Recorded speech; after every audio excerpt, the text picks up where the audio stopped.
আর আরেকটা জিনিস মনে হয় কি জানেন, এই যে যখন বাড়ি ছাড়ার কথা শুনছি তখন আমার মনে হয়েছে যে প্রথম দিকে মনে হয়েছে হারির বাড়ি ছেড়ে দিবে, এই বাড়িতে অনেকদিন এখানে বহু মানুষের জীবন নষ্ট হয়েছে, তো এই জন্য আল্লাহ হয়তো এটা প্রাকৃতিক বিচারও বলতে পারেন, আপনি আল্লাহর বিচারও বলতে পারেন, যে যাদের তুমি জীবন নষ্ট করছো আজকে তাদের পাপের ফলে হয়তো তোমাকে যাদের জীবনে আজকে তুমি বাড়ি ছেড়ে যাবা, হয়তো আজকে না হোক কালকে।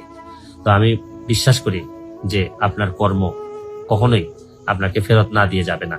আমি বিশ্বাস করি যে শুনেন, পাপ যত পুরাতনই হোক না কেন এক সময় সামনে চলে আসে, এবং এই জন্যই সময় থাকতে থাকতে যারা এরকম বড় বড় পাপ করে বিভিন্ন জায়গায় দখল করে আসেন পাবলিকের স্বার্থে, আমার মনে হয় আপনাদের আস্তে আস্তে চিন্তা করা উচিত যে এগুলো ছেড়ে দিতে হবে, নাহলে এমন এক সময় এসে এমন ভাবে ছাড়তে হবে যে আপনাদের অনেকেরই ক্ষতি হয়ে যাবে, অনেকেরই মানে ইজ্জত সম্মান নষ্ট হওয়ার সম্ভাবনা আছে। তাইলে কিন্তু বঙ্গবন্ধু সোনার বাংলাটা বানানো যেত।